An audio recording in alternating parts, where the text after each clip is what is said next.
had traditionally been in that territory from the Ohio Valley, and the more encroachment by the English, the more conflicts we had. And there were a number of French wars, but the final war was known as the French and Indian War. And it all started in 1754 when George Washington led a party into Jumonville Glen and fired on an envoy of Fred. And Fort Necessity Road.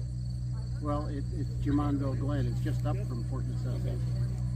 And that's really the first hostilities of the Civil War. Yeah, it resulted in Fort Necessity, right? Because Exactly. you retreated to the Great Meadows because you knew the revenge that was going to come for basically assassinating an ambassador, and the ambassador's cousin wanted some revenge. Sorry, you mean it. Yeah, that's great. Questions are very welcome. Good. When you pet the furs, try to go in the direction of the hair. Otherwise, it's going to sort of pull out the hairs backwards. Yeah, there you go. That's like just like you pet a dog or a kitty. Go in the direction of the hair. Bear skins were important because the French soldiers were issued a blanket and a bear skin. And on very cold nights, we sleep under these in the tent. These tents would have housed 5 soldiers, and they were put in like sardines with feet to head, filling the entire tent. So there wasn't a lot of comfort, but it kept you out of the rain. What you see here for our camp for the weekend is nothing like what would have actually been here if we were on campaign to come to this fort to attack, because there weren't any wagon trains to bring along with all the supplies. We could follow the creeks and rivers with our canoe and bateau, but then the rest was what we could carry on our back. So we have a lot of creature comforts for the weekend, and the material is pretty much very correct to be able to chests and things, but we would not have brought that stocking. I'm wearing the classic buckle shoes that everyone wore during the period. We cover the stockings with gaiters to protect from briars and keep the rocks from going into the shoes. The shoes were known as souliers.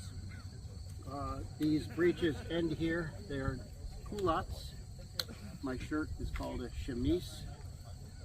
I'm wearing the veste, which is a long sleeve waistcoat, and then the justicore. Now, the justicores are white because that's the king's colors. His most Christian Majesty, King Louis, prefers white for the purity. Just as our flag is white, but in actuality, the flag is not just simply a white square. It has within it, if it's properly made, would be a white cross imposed on it. But the turnbacks, not turn my turnbacks back. Did you do that thing? The turnbacks and the cuffs are blue because we are Marines. And what that means, we are Les Compagnie Franche de la Marine, which means the Free Company of Marines from the Department of the Navy, and we were the troops of the colonies. Because you had to get on a naval ship to get here. So we were sent over to protect the settlements, the trading posts, the forts, and there would be small companies of a captain, an ensign, and 40 men. And we would be protecting the interests during that time when it was peaceful. Once the war truly broke out in 1756, the troops de terre, the regular army troops, arrived, and they have the red turnbacks. They wear a red waistcoat. I think they have white culottes. White culottes. So it's a bit different, but still the white coat is the primary color. What was the King Louis XVI during this period? Is that what it was? The Sun 15. King? 15? Okay. In the beginning, and then the 16th took over. Okay. Yeah, the 16th is the one who lost his head. Yeah, that's what I was thinking. There's an interesting connection between all the wars, though. The French and Indian War demonstrated to the colonists, because they participated, And it demonstrated to them that they could defeat a large army, the French. And after the war, England had spent so much money supporting the colonies that they felt it was only fair the colonies pay back to the debt they had accumulated. So they started putting different taxes in place, things like that. And so there was a lot of discontent in the colonies. And another thing was the proclamation that no one should go beyond a certain line in the mountains because that's Indian territory and leave that to them. And what did we fight this war for? So we could get in there and do trade and bring new settlements and things like that. So with all that discontent, we had the Revolutionary War. And we never would have really probably been successful if we didn't have support from the French, who had an axe to grind because they had just been defeated by England. And lost everything. And in supporting us, they demonstrated to their people that you could go against your king and be successful. And they also went into debt, and so things were tough for the people, and they revolted against their government, and you had the French Revolution. And because of the French Revolution, Napoleon eventually came to power, and he spent so much money on war that he needed some money, so he sold us Louisiana territory, and that was what really was the beginning of us taking over the entire continent, pretty much. So we would have had swords if we were in a fort, but out in the wilderness we found tomahawks were much more handy. The swords tend to get caught in the brush. Originally it was pike warfare in the 1600s before guns really started to take over. And so we have the ability to basically convert our gun to a pike. And with these, you can defend when you're out of ammunition or when you're doing your final charge. And when you see that coming at you, you get out of the way. The bayonet. I have a 9-round cartridge box with prepared cartridges. These are paper rolled up. The lead bullet would be in here. Today we're not putting bullets in there, but it would have looked the same. So you bite off the end, you prime in the pan, pour the rest down the barrel and ram it down with a ramrod. And so you're ready to go with a pre-measured, everything's all in one place.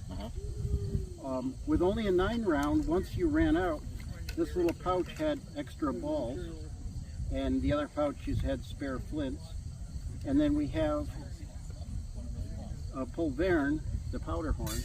With this lever, it's pre-measured. You can just lock it, and then you can do the loading of the powder and the ball then separately. I see.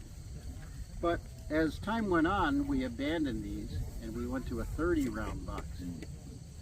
And since we probably shouldn't be carrying both of them, but since we carry 30 rounds into battle along with our 9, giving us 39, we always have a lot more shots at hand than the English do.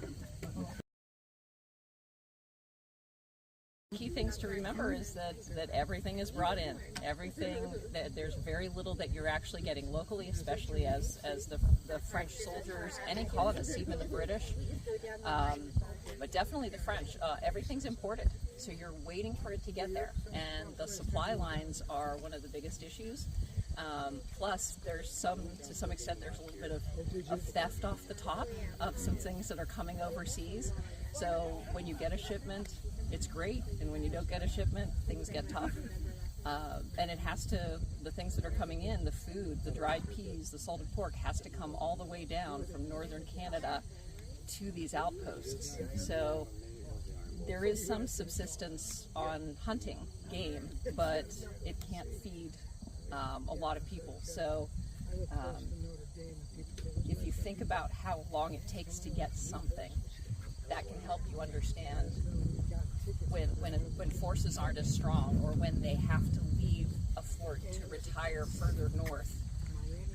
It's because they just can't support themselves. They don't have either enough powder, or they don't have the food. but most of the time it's food. And you talked about the corruption. After the war was over, there was an inquiry because a lot of supply documents didn't add up of what was sent over to the colonies, what went from one fort to another, and what was received at the locations. And they found that there were officers that were siphoning off some of these things and selling them, or they were paid for originally by the French government, so now they're owned by the French. They would take them, pass them to a sutler to sell back again to to the government a second time, and pocket split the money and keep it. That kind of stuff was happening.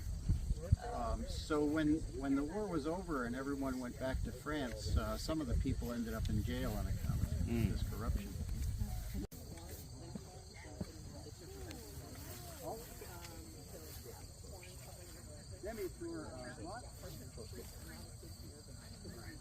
Passez le fusée de Côte de la Paix.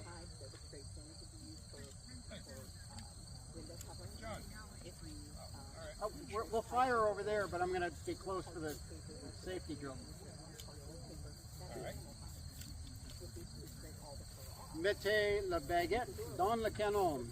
Yes, he said baguette.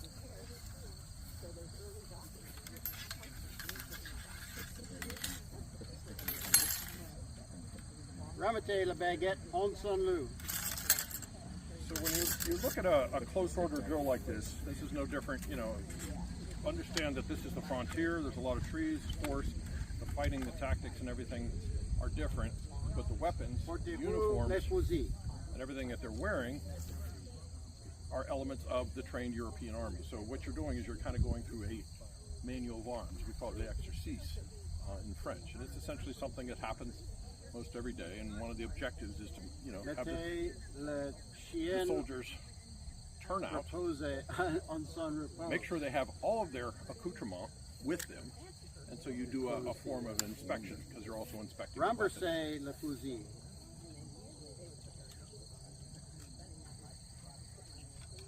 And these are all elements of a close order drill. Okay. Hang.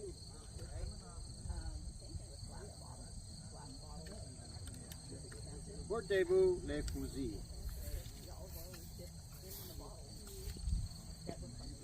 We adopt those rules and that inspection for kind of and insert kind of a safety element to it.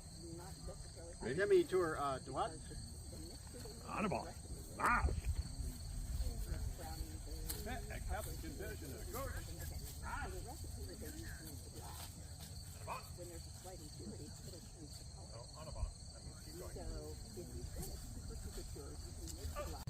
Chargez la fusil.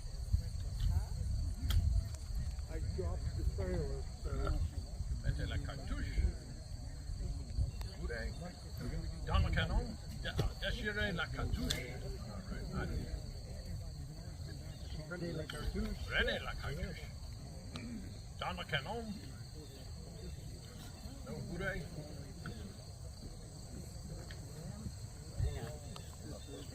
No, we can ram. Oh, we can? Ah. All right. Retirez la baguette.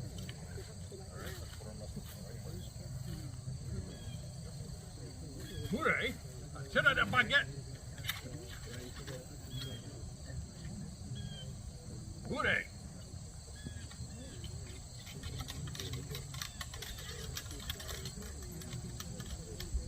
Retirez la baguette. Forçons-le.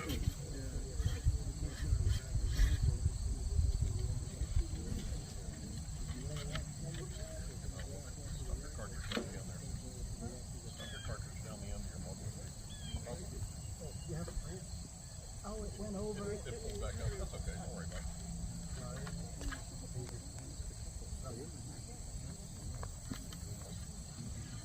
Won't make it to the bank. We put the opening back. They're going to bring the sheet.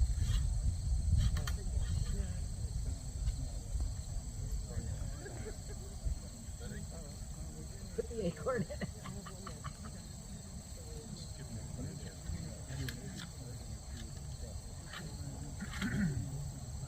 What's it?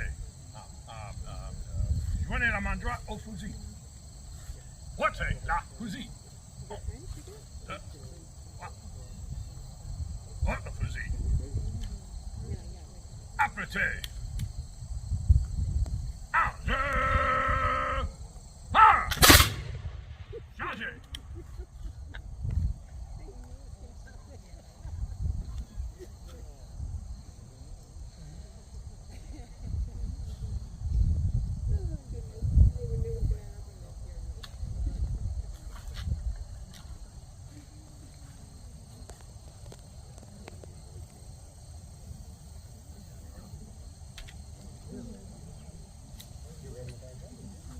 Tirez la baguette. Bourrez. Retirez la baguette, ensemble.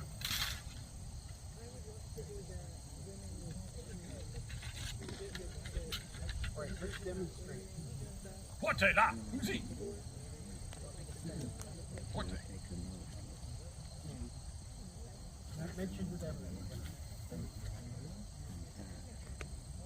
The uniform, the drill, the maneuvers are adapted from a European or a linear form of firing. And that was done either in ranks or files or a combination of the two.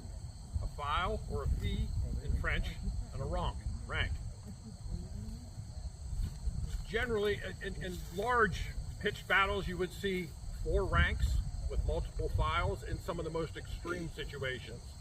More often, in a smaller pitched battle or something like that where you're still firing in rank, you might have a front rank and a rear rank.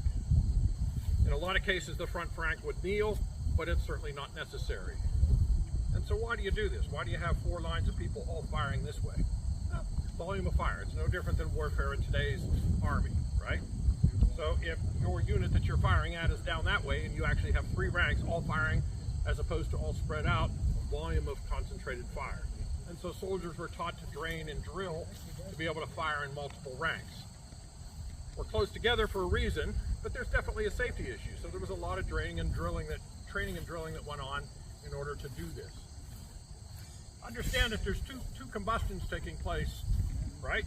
2 areas of danger with a musket, the flash of the pan, and then of course what's coming out the muzzle. So when you think about where's the muzzle, where's the pan in relation to the soldier in front of you, it starts to make sense. Well, like, why are they standing that close? Oh, the fusil. Apprêtez. En jeu. Ah! Charge la fusil.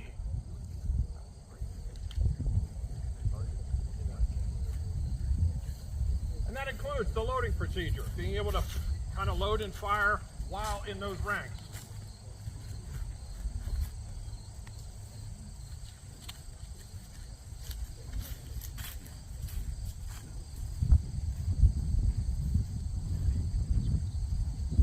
Notice the proximity of the musket to the soldier.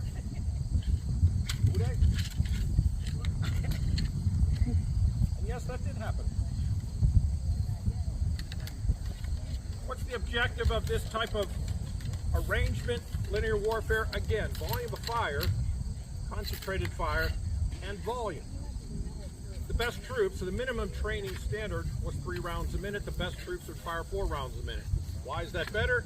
If you can fire 3 times, if the people firing at you 3 times, that's one thing. If you can get an extra volley in with your 50 guys, it's that much more lead going that direction. So soldiers were trained to fire 3 and 4 rounds a minute.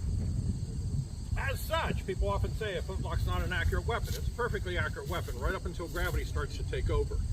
It's the method of utilizing the weapon that decreases the accuracy in favor of volume of fire.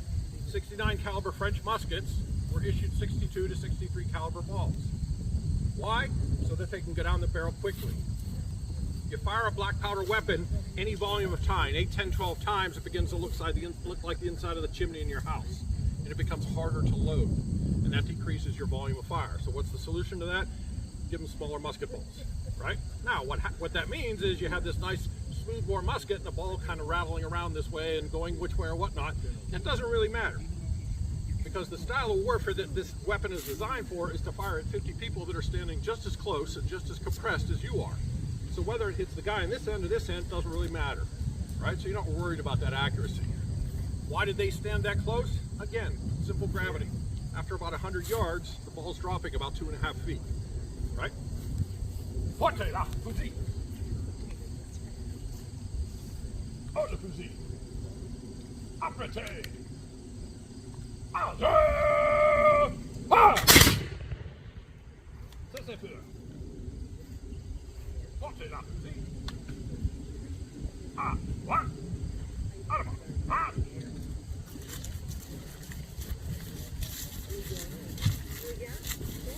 Ah. Reposez-vous, c'est là. Yeah. The weapons went off, but eventually that would stop happening, and you'll notice, and they've already talked a little bit about their uniform. 9 prepared rounds, a larger box of about 30, but once it becomes a non-firing weapon, and eventually it will, it's black powder, it's still a weapon in a variety of other ways, and they can talk about that a little bit later when you start thinking about what's happening on a battlefield after these initial and linear conflicts. Now, that's the uniform, that's the weapon. It's coming from a European style and training, but does that take place in North America, in the warfare in North America? Not so much. Okay? This isn't the conflict where you have these big pitched battles, you know, like the Patriot, where there's big lines of people out in the field. All right? And we demonstrate this because, first of all, that's the weapon that's here. But very clearly, one of the things that the French were excellent with was adapting to the terrain of warfare, and then, of course, learning the style of warfare from our native allies. We're still using our European muskets and whatnot, but was this kind of big 50 firing against 50 or 100? No. Maybe Quebec City, Lake George, a few of the larger conflicts, but certainly on the frontier, and what we'll do this afternoon for the little battle reenactment, you're going to see a little bit more of an accurate representation of the style of warfare. The frizzen here is hardened steel. So you put powder here in the pan, and you see the little touch hole down there, if I can line it up. When the flash goes off, the heat comes in contact with the main charge down the barrel and sets it off. So what happens is you close this, when you pull the trigger, this hardened stone, this flint, is very sharp, slides down the face here, throwing a shower of sparks and igniting. If you look at this at high speed, the sliding down and the dancing of sparks all happens, and it seems like everything's all done, and then suddenly there's a big flare up of powder, and then it all seems to die down and nothing's happening, and then suddenly the gun goes off. But when you do it live, it seems like bang, one big, or at worst, click bang. But in high speed, a lot of things happen and finish happening before the next step. This is a 69 caliber, so somewhere in the neighborhood of a 16 gauge shotgun, smoothbore.